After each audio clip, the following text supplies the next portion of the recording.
Napoleon Hill was not born into comfort. He was not surrounded by opportunity, and he did not grow up believing the world owed him anything. He was born in 1883 in a small wooden cabin hidden in the mountains of rural Virginia in the United States. His family was poor. Resources were limited. Education was basic, and life was unforgiving. From an early age, Napoleon Hill learned that survival required effort, but nothing shaped his life more deeply than the loss he suffered as a child. When Napoleon was only 9 years old, his mother passed away. That moment changed everything. The warmth of home disappeared.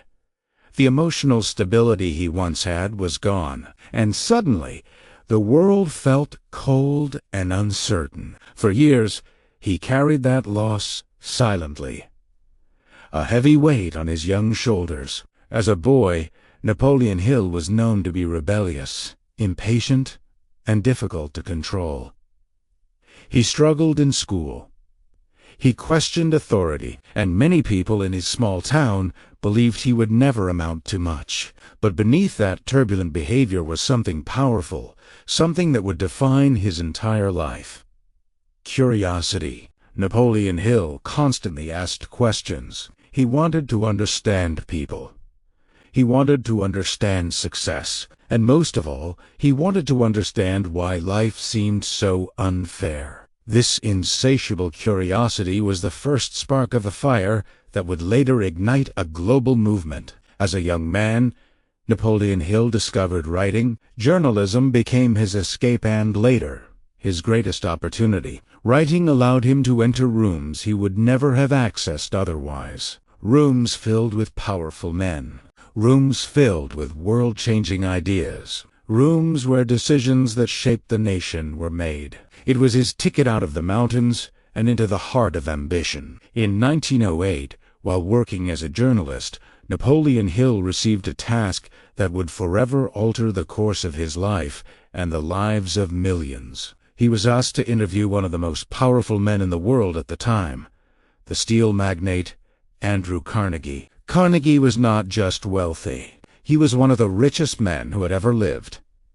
A titan of industry. What Napoleon Hill expected to be a short, standard interview turned into a conversation that lasted 4 hours. Carnegie, impressed by the young man's sharp mind and relentless questions, spoke openly about his philosophies on wealth, power, and achievement. Then, near the end of their meeting, Carnegie posed a question that stunned Hill. He asked, "Do you believe success follows a definite formula?" Napoleon Hill hesitated. He had never considered that possibility. In his world, success seemed random, a matter of luck or birthright. Carnegie then leaned forward and revealed something extraordinary. He believed that success was not accidental. He was certain it followed specific, learnable laws, just like physics or chemistry, and he believed that these laws could be discovered, studied, and applied by anyone. Then Carnegie made his offer, a challenge that was both breathtaking and terrifying. He challenged Napoleon Hill to spend the next 20 years of his life interviewing the most successful individuals in the world to uncover the universal principles behind their achievements. There would be no payment, no contract, no guarantees, only an introduction, an opportunity, and a massive, life-altering risk. Without a moment of hesitation, Napoleon Hill accepted. For the next 2 decades, Napoleon Hill dedicated his life to this singular mission. It was a journey of immense discipline and observation. He traveled constantly,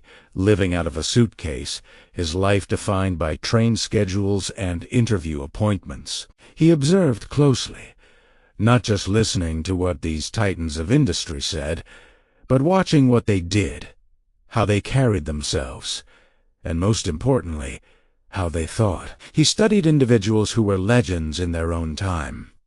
Henry Ford, the man who put the world on wheels. Thomas Edison, the genius who lit up the world. Alexander Graham Bell, the inventor who connected voices across continents. John D. Rockefeller, the architect of a global oil empire, and hundreds of others. Hill went into these interviews expecting to find special talents, secret connections, or extraordinary intelligence. But that is not what he found. What truly shocked him was how similar these people were, not in their backgrounds, but in the way they used their minds.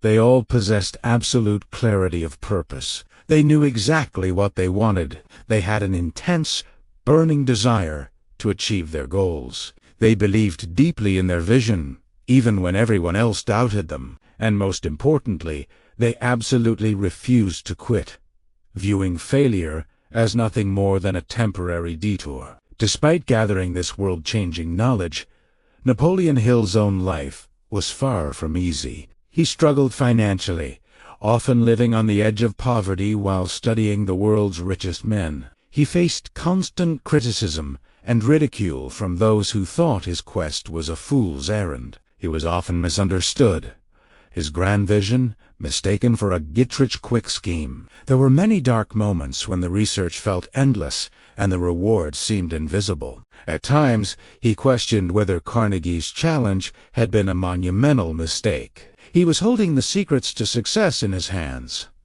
but applying them to his own life proved to be incredibly difficult. It was here that Hill learned a painful, humbling truth.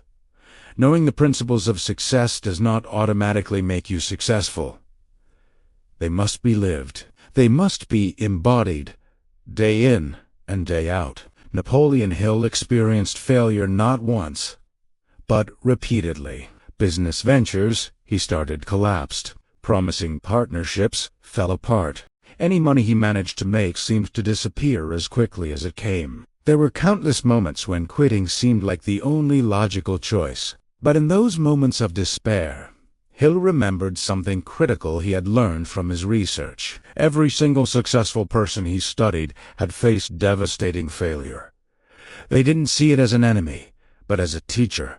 They understood that failure was not the opposite of success, but a part of it. So Hill persisted. He kept going. He refined his philosophy with every setback. He tested his ideas in the laboratory of his own life, and he continued writing, organizing the vast library of wisdom he had collected. Finally, in 1937, after nearly 30 years of relentless study, personal struggle, and unwavering discipline, Napoleon Hill published Think and Grow Rich. The timing could not have been worse. The world was suffering through the Great Depression. Millions were unemployed. Businesses were shuttered. Hope was a scarce commodity. And yet, the book resonated deeply with a public desperate for a way forward. Because it did not promise easy money or overnight riches. It offered something far more valuable. A new way of thinking. Hill explained that every achievement, big or small, begins as a thought. He taught that faith, a belief in oneself and one's purpose, strengthens that thought into an unstoppable force. He showed how persistence could transform repeated failure into triumphant opportunity. The philosophy that changed millions was built on core principles. Principles like having a definite purpose, using autosuggestion to program the mind for success, acquiring specialized knowledge, harnessing the power of imagination and organized planning, making firm decisions, and developing mastery over fear. He showed the world that success is not an external prize to be won, but an internal state to be cultivated. It begins and ends in the mind. Over time, Think and Grow Rich became one of the most influential self-development books ever written, selling tens of millions of copies and inspiring generations. The legacy of Napoleon Hill is proof of a timeless truth. Success leaves clues, and those clues can be learned, practiced, and mastered by anyone willing to discipline their thoughts and actions. From a poor, rebellious child in rural Virginia to a man who shaped the mindset of millions, his life stands as a powerful testament that our circumstances do not define our destiny. our thinking does. In the end, Napoleon Hill did not invent success. He discovered it. He studied Italiano. He tested it against his own failures, and he shared it with the world. His life reminds us that greatness is not inherited. It is not a gift reserved for a select few. It is built patiently and persistently, one thought at a time. Thank you for watching. If this story inspired you, please like, share, and subscribe for more content that empowers you to build your best life.